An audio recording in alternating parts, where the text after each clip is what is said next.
I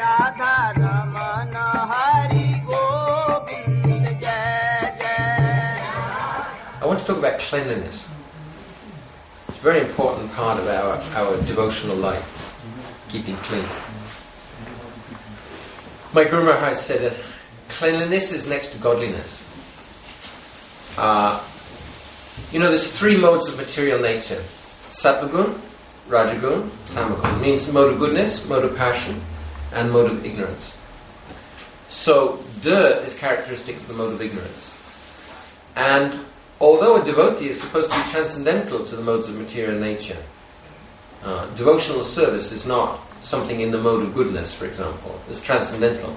But still, in order to cultivate devotional service, we have to live in as sattvic a way as possible. Means as much as possible in the mode of goodness. The food that we eat should be in the mode of goodness. So cleanliness is also very important. Dirt is connected with sickness, first of all. If you keep clean, then you can keep healthy. But if the body is dirty, if the surroundings are dirty, if the clothes are dirty, there's much more chance of getting sick, because bacteria, they accumulate around dirt, and they have a hard time when it's clean. So therefore, keep it clean. My Guru Maharaj said we should have revolutionary clean. Especially cooking pots. He was very, very fussy about cooking pots, inside and out. He would have the devotees scrubbing and scrubbing and scrubbing the outside of the pots until every scrap of black was gone. So you can imagine in India that's quite a job.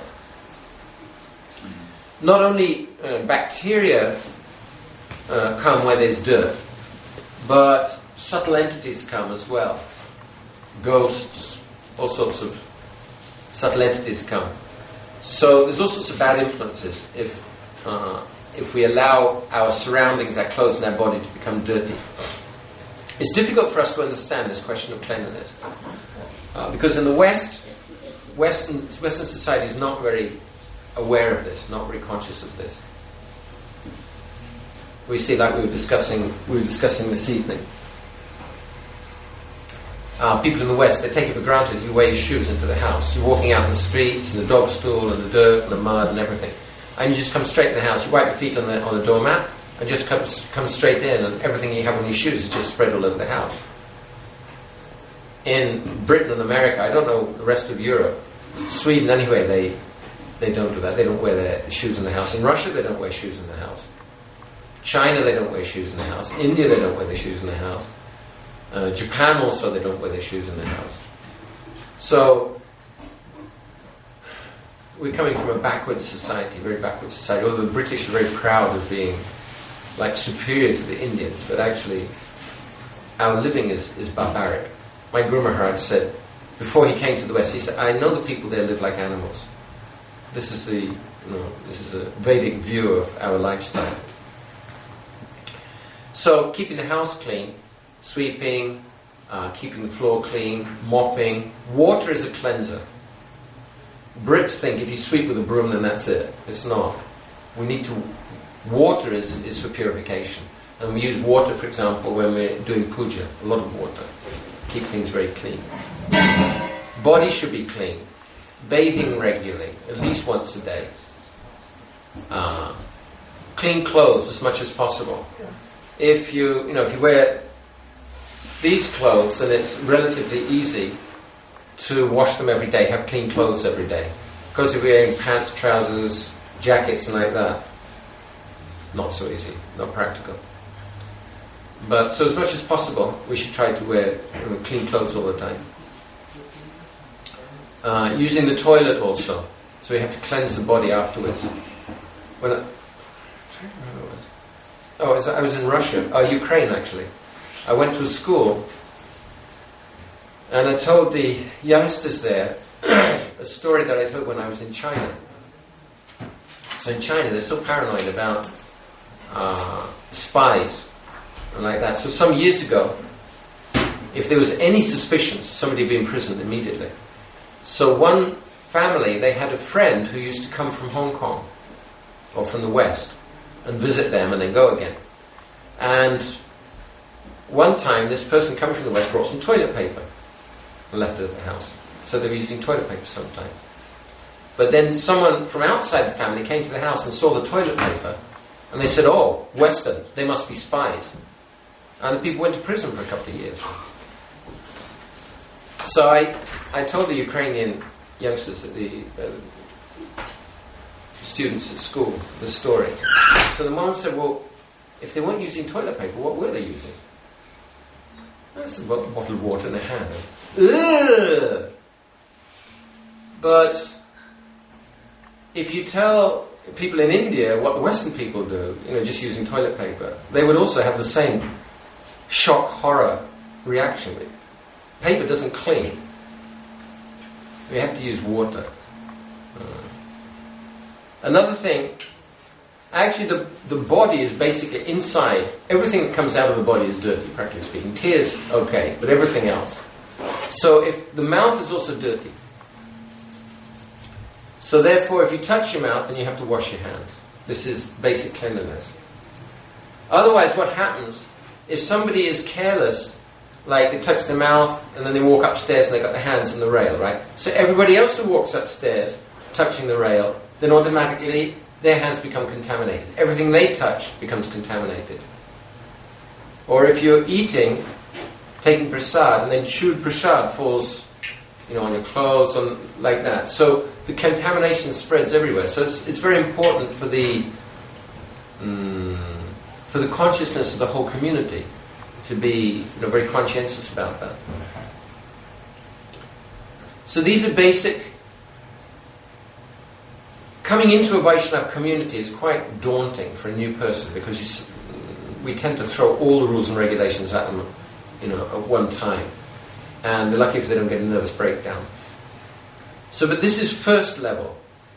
First level, that we try to keep clean as much as possible, and this is practical. It's not just ritual; it's practical. First level. Second level. Right hand is for pure things. Left hand is for dirty things. This is for right-handed people. Now, if you're left-handed, then you have to make some arrangement. But generally speaking, we chant japa with our right hands, worship the deity with the right hands. Actually, Thakur Bhaktivinoda says you shouldn't touch your beads with your left hand. When you're bathing the deity, you don't touch the deity with the left hand also. Picking up shoes with the left hand. Any dirty things with the left hand. Cleaning the body, left hand. Any kind of muck, as much as possible, you use your left hand. One time, Prabhupada was walking with some of his disciples, and the disciple was carrying Prabhupada's shoes in one hand and Bhagavad Gita in the other. So Prabhupada chastised him. He said, what, you're carrying Bhagavad Gita and you're carrying my shoes at the same time? So the devotee thought of it, and he put down Bhagavad Gita and went on carrying the shoes.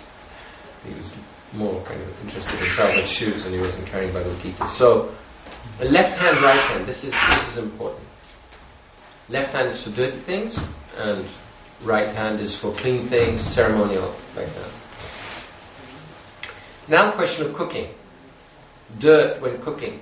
When we're offering to Krishna, we have to be really, really fussy about cleanliness, because Krishna's whole being is pure goodness. Shuddha sattva. Shuddha means pure. So we have to try to reach some standard of purity. Recently I mentioned the devotees in South India. So some of our devotees who went to Udupi, I think it was, he was describing how the acharyas there, they worship the deity. When they're giving the deity a bath, the acharya takes a bath, he puts on clean cloth. He goes down to the sacred river. And in the sacred river, he takes bath in the sacred river. And then, having taken bath, he's got a clean pot and he takes the water. And then he goes back to the temple with the water, and somebody's walking in front of him, sprinkling water on the path in front of him. That's their emphasis on cleanliness. So we have to be as clean as possible. There's very strict rules for the kitchen. Don't bring dirty things in.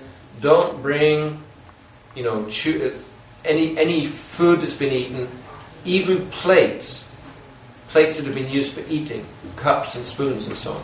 They don't belong in the kitchen at all. The kitchen's got to be kept completely clean.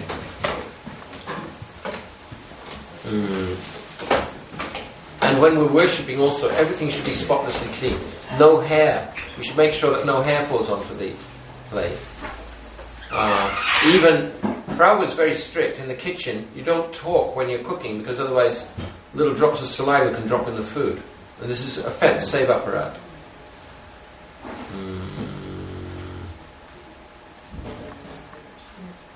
So that's like the next layer. And then the next layer is that, from our point of view, prasadam is very pure, it's very purifying. But from Krishna's point of view, it's not. In this sense that, just as if you touch something dirty to Bhog, something that hasn't been offered to Krishna, then it can't be offered. You can't offer something dirty to Krishna. Everything should be washed. So similarly, if prasadam touches Bhog, then that Bhog can't be offered. It becomes contaminated from the point of view of offering it to Krishna. So therefore we don't mix prasadam and Bhog. Otherwise it's seva parad. You're offering something to Krishna that's already been offered. It's offense. Prabhupada didn't even want the devotees to keep prasadam and Bhog in the same refrigerator. So if you must do it, he said he didn't like devotees keeping prasadam in the refrigerator. But he said if you must do it, at least keep it in a separate refrigerator. So those are some simple considerations for cleanliness. I could go into more detail, and maybe I will later on, but that'll do for the time being. For ourselves, we should try to observe as much as possible. When new people come into our community, we should try to be tolerant. Because otherwise, it's a big strain on the relationship. I mean, we take it for granted, for example, that you take your shoes off before you come into the house. But that is a big thing for British people or American people. To say, walk around the house in my socks. That's just one example. There's so many examples. It's very difficult for them to understand the importance of these things. To them it just seems like crazy ritual. They don't understand about cleanliness. So we have to be tolerant and, if really necessary, correct them as tactfully as possible. And where possible, just to tolerate until such time as the relationship is strong, so that we can kind of introduce some ideas of how we do things.